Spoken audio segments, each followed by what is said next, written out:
شامل کرتے ہیں پروگرام میں دوسری اہم سٹوری، اور اس حوالے سے میرے ساتھ اسلام آباد سے ہمیں پروگرام میں جوائن کر رہے ہیں سینئر قانون دان جناب احمد رضا قصوری صاحب۔ ان کا قانونی تجزیہ اس سٹوری پر جانتے ہیں۔ السلام علیکم قصوری صاحب۔ وعلیکم السلام سر، یہ ایک اہم پیش رفت ہوئی ہے لوٹی ہوئی دولت کو واپس لانے کے حوالے سے۔ ایک باقاعدہ قانون اب بن گیا ہے، معاہدہ ہوا ہے کہ جناب برطانیہ اور پاکستان مدد کریں گے ایک دوسرے کی ملزمان کے تبادلے میں، اور لوٹی ہوئی رقم جو پاکستانی جن کی دولت لندن کے اندر ہے، انگلینڈ کے اندر ہے، وہ واپس آ سکے گی۔ از اٹ پاسبل کہ اس قانون کے بعد کوئی رکاوٹ نہیں ہوگی سر؟ دیکھیں، اس کو کہتے ہیں ایکسٹریڈیشن لا۔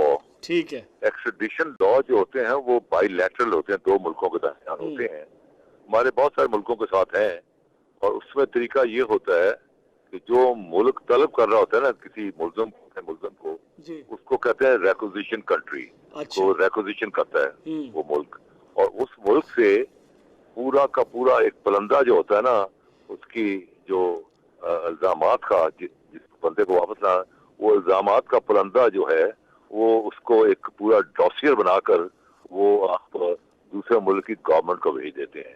پاکستان میں یہ طریقہ ہے کہ وہ پھر ڈاسیر جو ہے وہ ایک فرسٹ کلاس میجسٹریٹ کی عدالت میں جاتا ہے، اور وہ ڈاسیر کو تصور کیا جاتا ہے استغاثے کی شہادت۔ ٹھیک ہے۔ اب جو ملزم ہے جس کو آپ طلب کر رہے ہیں کہ اس کو ہمارے حوالے کیا جائے، وہ اپنی صفائی دیتا ہے، اس کے خلاف شہادت جو ہے نا وہ دوسرے ملک سے پوری آ چکی ہوتی ہے، اس کو ڈاسیر کہتے ہیں، اور وہ اس کے خلاف پڑھا جاتا ہے۔ تو اگر وہ میجسٹریٹ دونوں ڈاسیر میں جو الزامات ہیں اور اس کی صفائی میں جو اپنے کہہ رہا ہے، وہ دیکھنے کے بعد اگر وہ اس نتیجے پر پہنچتا ہے کہ یس، یہ جو ہے یہ اپنا گناہگار ہے، اور اس نے یہ مطلوب ہے ایک ایسے ملک کو جس کے ساتھ آپ کی ایک ڈیوٹی ہے، تو پھر آپ اس ملک کے حوالے کر دیتے ہیں۔ اگر دونوں ممالک کی حکومتیں سنجیدہ ہو تو قانونی پیچیدگی کوئی نہیں رہے گی سر؟ اب یہ بڑا آسان کام ہو جاتا ہے نا جی۔ پھر تو دیکھیں کہ یہ میں نے عرض کیا کہ یہ بائی لیٹرل معاملہ دو ملکوں کے درمیان۔ اب چیز یہ جہاں تک منی لانڈرنگ کا تعلق ہے، منی لانڈرنگ پر اس وقت جو بین الاقوامی جو پبلک اوپینین ہے، اس کی بڑی جو ہے نیگیٹو ایک اوپینین آ چکی ہوئی ہے تمام دنیا میں، یہ ہے کہ یہ جو منی لانڈرنگ ہے یہ ایک بہت بڑا فیل ہے، اور یونائٹڈ نیشن کی اس پر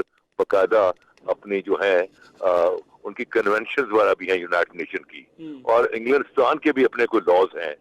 تو اب چیز یہ ہے کہ آپ کو اس سے پہلے یہ تھا کہ آپ کو اپنا بھیجنا پڑتا تھا ریڈ وارنٹ ٹو انٹرپول، وہ کافی لمبا اور بڑا خاصا مشکل قصوری صاحب، اس میں تھا۔ ایک اہم بات میں آپ سے یہ پوچھنا چاہتا ہوں کہ بہت سارے ایسے ممالک ہیں جن کی اکانومی کمزور ہے، لیکن اس کالے دھن کی وجہ سے ہی ان کی اکانومی بہت زیادہ مضبوط ہو گئی ہے۔ لوگ کہتے ہیں کہ جناب سوئٹزرلینڈ کی اکانومی اتنی کوئی خاص نہیں ہے، لیکن وہاں پہ ہندوستان اور پاکستان کی جو بلیک منی ہے، کرپشن زدہ رقم ہے، کالا دھن ہے، وہاں پہ موجود ہے، جس کی وجہ سے ان کی اکانومی جو ہے وہ اچھی ہو گئی ہے۔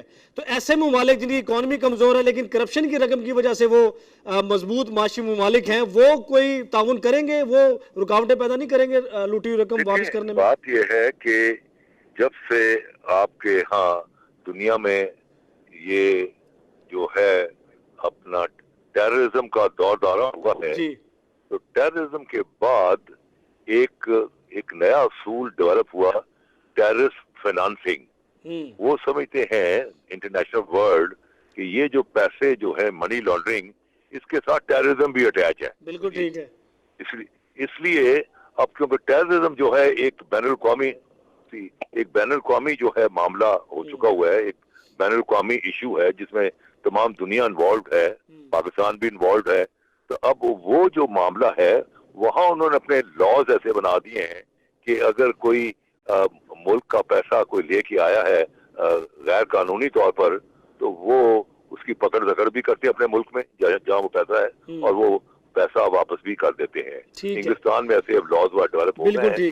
تو اب ان کی جو ہے جو بھی ہیں، چاہے وہ شریف فیملی ہے یا کل کو زرداری کے معاملات آئیں گے، تو یہ اب ان کی جو ہے پیسے کو واپس لانا اور ان کے ساکھدار یا میاں نواز شریف کے بچوں ان کو واپس لانا بھی آسان کام ہے کہ جب آپ ان کو مانگیں گے تو آپ ان کی گورنمنٹ کو ریکویسٹ کریں گے کہ اس جائیداد کے اوپر تھرڈ پارٹی انٹروینشن کہ وہ کسی تھرڈ پارٹی کو بھیج دیں اور وہ کہیں جی ہم اب تو یہ ہماری جائیداد ہی تھرڈ پارٹی کی ہو گئی ہے تو تھرڈ پارٹی کی انٹروینشن کو روکا جا سکتا ہے. ٹھیک ہے بہت شکریہ سر.